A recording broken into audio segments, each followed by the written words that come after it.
Hello guys, welcome to the YouTube channel technical Dada official. इस channel में मुझे आपसे ऐसा कुछ बहुत ज़्यादा मुझे सपोर्ट बस चाहिए आपसे।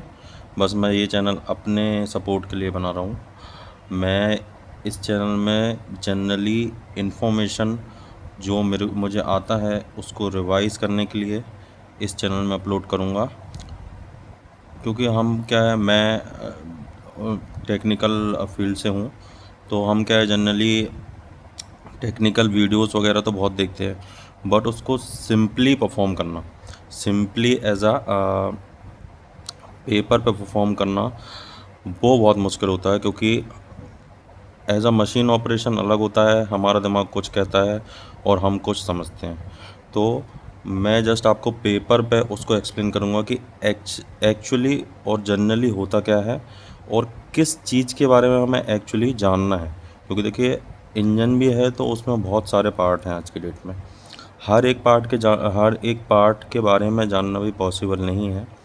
तो हमको अपने काम से रिलेटेड क्या ज़रूरी है वो मैं इस वीडियो में आपको बताऊंगा। बीटेक स्टूडेंट्स और टेक्निकल ऑटोमोबाइल से जो स्टूडेंट्स हैं उनके लिए बहुत ही बेनिफिशियल है, और जनरल इन्फॉर्मेशन के लिए सभी इस वीडियो को देख सकते हैं। फर्स्ट ऑफ ऑल मैं आपको बता दूं, पूरा खेल है जो इंजन में वो होता है क्रैंकशाफ्ट का। क्रैंकशाफ्ट एक इंजन 4 स्ट्रोक इंजन में टोटल 720 डिग्री रेवोल्यूशन करता है। 720 डिग्री, डैट मीन्स एक फर्स्ट स्ट्रोक में, ये तो सभी को पता है एक इंजन में 4 स्ट्रोक होते हैं, ठीक है। तो फर्स्ट स्ट्रोक में जो क्रैंकशाफ्ट टीडीसी से बीडीसी तक आने की जो प्रोसेस करता है वो होता है हमारा 180 डिग्री। कितना होता है वो हमारा 180 डिग्री। अब ये अपना अगर फर्स्ट स्ट्रोक है तो इसको अगर हम 4 स्ट्रोक से मल्टीप्लाई करेंगे तो हमारा कितना आ जाएगा, ये 720। ओके, तो जो क्रैंकशाफ्ट रेवोल्यूशन करता है चारों स्ट्रोक में वो होता है 720 डिग्री। चलिए आइए, फर्स्ट ऑफ ऑल हम समझेंगे बेसिक बिल्कुल 4 स्ट्रोक इंजन की वर्किंग। ओके, इसमें जो टर्म्स हमारे लिए ज़रूरी हैं वो मैं आपको एक्सप्लेन कर देता हूँ। ये हो गया अपना इनलेट वॉल्व, ये है अपना piston. Just suppose this is not any professional type of video. मेरे पास बहुत ज़्यादा कोई मशीनें नहीं हैं, बहुत ज़्यादा कोई उस टाइप के रोबोटिक ऑपरेशन नहीं है कि मैं आपको उस हिसाब से बताऊं। मैं जस्ट पेपर पेन पे सिंपल आपको एक्सप्लेन कर रहा हूँ। First of all, this is inlet valve, this is piston, this is outlet valve, this is TDC and this is BDC. ये हमारा टॉप डेड सेंटर है, ये हमारा बॉटम डेड सेंटर है। तो क्या होता है, जब पिस्टन टॉप डेड सेंटर पर रहता है तो फर्स्ट स्ट्रोक में हमेशा पिस्टन टीडीसी से बीडीसी मूव करेगा। ओके, पिस्टन टीडीसी से बीडीसी जब मूव करेगा फर्स्ट स्ट्रोक में, तो अपना जब पिस्टन टीडीसी पर रहता है उसी टाइम इनलेट वाल्व ओपन हो जाता है।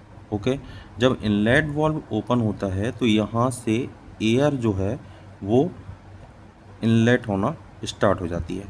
यहाँ से एयर इस पर इनलेट होना स्टार्ट हो जाती है through a inlet valve. Okay, inlet valve से जब एयर पिस्टन के अंदर सिलेंडर हेड के अंदर आती है, पिस्टन कंटिन्यूसली टीडीसी से बीडीसी की तरफ मूव करने लगता है।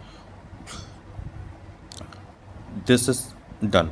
फर्स्ट स्ट्रोक में केवल इतना ही होता है और कुछ नहीं होता। पिस्टन टीडीसी से बीडीसी आएगा और पूरा एयर का जो फ्रेश एयर है वो सिलेंडर हेड में इनलेट वाल्व से एंटर होगी। Okay, then second stroke. Second stroke में क्या होगा, पिस्टन जो है हमारा, देखिए फर्स्ट स्ट्रोक में जब टीडीसी से बीडीसी आया तो अब हमारा पिस्टन कहाँ रहेगा, बीडीसी रहेगा।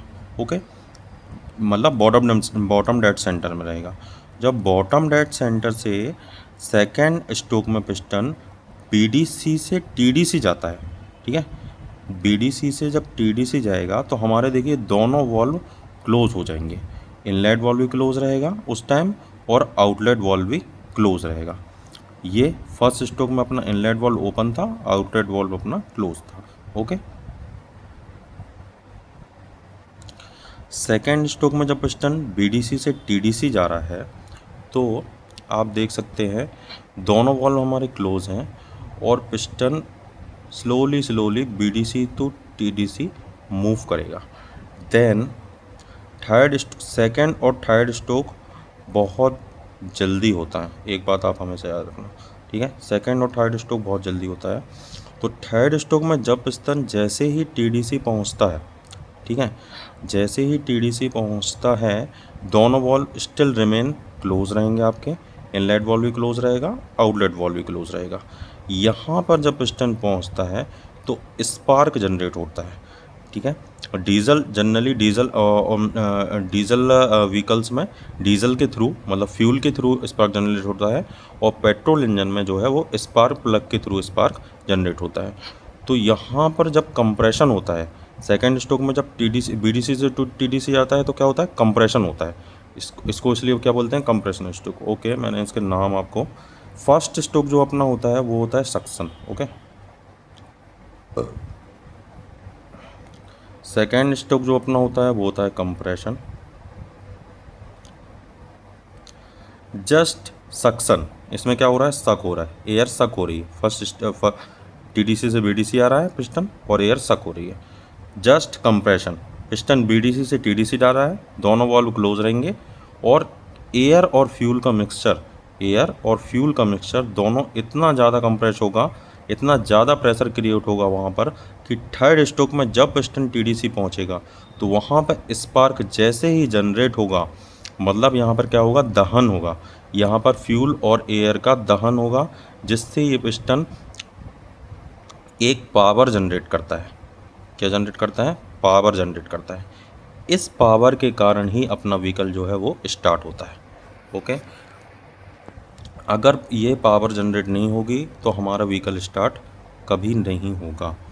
जब पिस्टन यहाँ पर पावर जनरेट करता है तो अगेन टीडीसी में एक कंप्रेसर भी जनरेट होता है जो पिस्टन को टीडीसी से पीडीसी की तरफ भेजता है।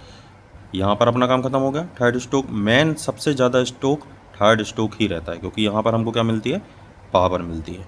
यहाँ पर जब हमको पावर मिलेगी तो पिस्टन में एक कंप्रेशन क्रिएट होगा इस एरिया में और यहाँ से पिस्टन वापस बीडीसी की तरफ आएगा। सेकेंड स्ट्रोक और थर्ड स्ट्रोक में दोनों वॉल्व आपके क्लोज रहेंगे। अब जब पिस्टन टीडीसी से बीडीसी आएगा तो आपका आउटलेट वॉल्व ओपन हो जाएगा। आउटलेट वॉल्व ओपन हो जाएगा तो यहाँ पर जो स्पार्क जनरेट हुआ था उसमें जो एग्जॉस्ट गैसेस रहेंगी वो गैसेस आउटलेट वॉल्व से बाहर हो जाएंगी।